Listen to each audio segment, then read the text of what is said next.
সাদ রাহমাতুল্লাহ আলাই তাবাকাতুল কুবরার মধ্যে হাদিসটা মুরসাল সহিহ সনদে উল্লেখ করেছেন। তবে ইবনু আদির সনদটা মুরসাল নয়, মুত্তাসিল সহিহ। হাদিসটা হলো এইভাবে, আন আবি হুরায়রা রাদিয়াল্লাহু তাআলা আনহু قال قال رسول الله صلى الله عليه وسلم كنت اول الناس في الخلق واخرهم في البعث سبحان الله। হযরত আবু হুরায়রা বলেন, আল্লাহর নবী বলেন, উম্মতেরা শুনো,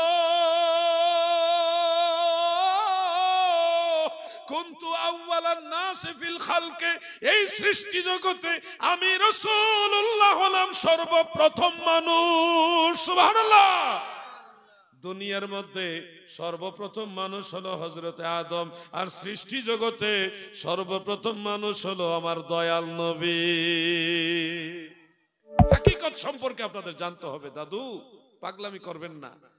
নূরের তৈরি হইলেও যদি বাশারিয়াত থাকে, তাহলে খাওয়া দাওয়া, বিবাহ শাদী, সন্তানাদি জন্ম দেওয়া, হাজাতুল ইনসান, এগুলি সম্ভব। আমি কথাটা রিপিট আবার বলছি,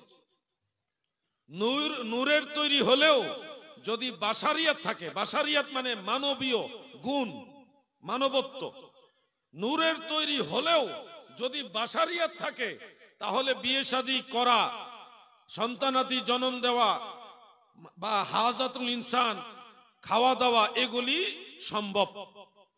নূরের তৈরি হইল সম্ভব যদি বাশারিয়াত থাকে। কি থাকে? যুবক ভাইরা কথা বলেন, কি থাকলে? বাশারিয়াত থাকলে। দলিল কি? দলিল আপনি কোরআন থেকে নেন, সহিহ হাদিস থেকে নেন। আমাকে অনেক জায়গায় প্রশ্নটা করেছে। আমাদের বাংলাদেশে একটা জেলার নাম হলো ঠাকুরগাঁও। ঠাকুরগাঁও জেলার নাম শুনছেন? আপনাদের এদিকেই কাছাকাছি। ঠাকুরগাঁও জেলা একটা মাহফিলে গেছিলাম, হরিপুর থানায়। আমাকে প্রশ্নটা করেছিল যে নূরের তৈরি হলে সন্তানাদি জন্ম হইল কিভাবে, এটা কিভাবে সম্ভব? আমি তখন বললাম, ভাই, আদম আলাইহিস সালামের সন্তান, যিনি হযরত আদমের পরবর্তী নবী, হযরতে নবী শীস আলাইহিস সালাম, ওনার মাজার কিন্তু আপনাদের লখনউতে। শীস পয়গম্বরের মাজার হলো লখনউ থেকে দক্ষিণ দিকে অযোধ্যায়, অযোধ্যা আয়োধ্যা বলে, আপনাদের হিন্দুস্তানে বলে আয়োধ্যা, আমাদের বাংলাদেশে বলে অযোধ্যা। ফাইজাবাদ থেকে আর একটু সামান্য দূরে আয়োধ্যা মানে অযোধ্যা। অযোধ্যা এটা হলো বাবরি মসজিদের কাছাকাছি। আমি গেছি ওখানে, নবী শীস আলাইহিস সালামের মাজার ওখানে। ওখানে আপনারা যদি সুযোগ পান, ভারতবর্ষের মানুষ, আপনাদের তার ভিসা লাগবে না, লাগবে নাকি? পাসপোর্টও লাগবে না, আধার কার্ড নিয়ে গো টু নবী শীস আলাইহিস সালামের মাজার চলে যাবে, দেখবেন। হ্যাঁ, আধার কার্ডও লাগে না। এই যে রুবেল ভাইকে নিয়ে গেছিলাম। শীস আলাইহিস সালাম, তিনি আদম আলাইহিস সালামের সন্তান ছিলেন। হযরত আদম আলাইহিস সালামের এক বর্ণনা মোতাবেক 40 জোড়া সন্তান ছিল, আরেক বর্ণনা মোতাবেক 110 জোড়া সন্তান ছিল। জোড়ায় জোড়ায় সন্তান জন্ম হইতো আর কি। একটা ছেলে একটা মেয়ে, একটা ছেলে একটা মেয়ে, এইভাবে জন্ম হইতো। কিন্তু একজন শুধু একা জন্ম হয়েছে, ওনার সাথে কোনো মেয়ে জন্ম হয় নাই। তিনি হযরতে শীস পয়গম্বর আলাইহিস সালাতু ওয়াস সালাম, তিনি একলা জন্ম হয়েছিলেন।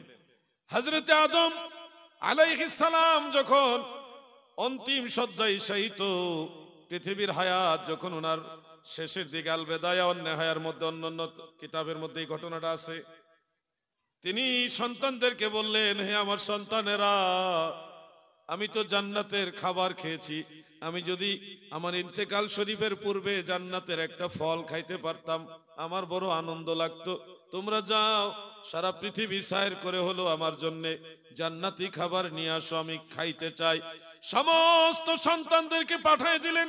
তারা বিভিন্ন জায়গায়, দেশে দেশে, পাহাড়ে পর্বতে, বনে জঙ্গলে ঘুরে আর ঘুরে আর জান্নাতি খাবার তালাশ করে। কোথায় পাবে জান্নাতি খাবার? হযরতে শীস আলাইহিস সালাম আদম নবীর পাশে সেবা করার জন্য বসে আছেন, বাবার সেবা করতেছেন।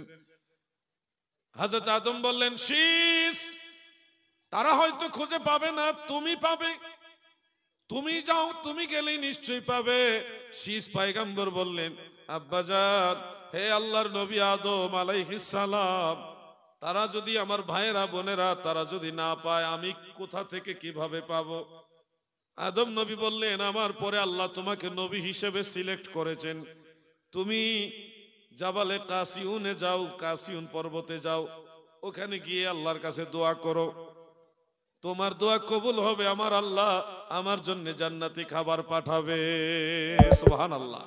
তিনি সেই পাহাড়ের উপরে গিয়ে উঠলেন, উঠে দোয়া করার সাথে সাথে দেখে ওনার পিছন দিকে জান্নাতি হুর, একটা জান্নাতি হুর, জান্নাতি একটা ঝুরি বা একটা টুকরি যাই বলেন, একটা পাত্র, এটার মধ্যে জান্নাতি ফল নিয়ে দাঁড়ায় আছে। সুবহানাল্লাহ বলে। জান্নাতি হুর, জান্নাতি হুর। আমাকে বাংলাদেশের সবচেয়ে বড় ট্রেন স্টেশন হলো কমলাপুর।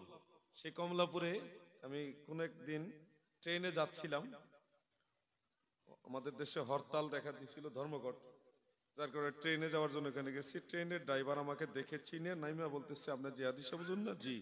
সালাম কালাম বুক মিলাইয়া কোলাকুলি করলো, করার পরে বলতেছে, আমার একটা প্রশ্ন আছে। কি প্রশ্ন? যে আদম নবীর ছেলে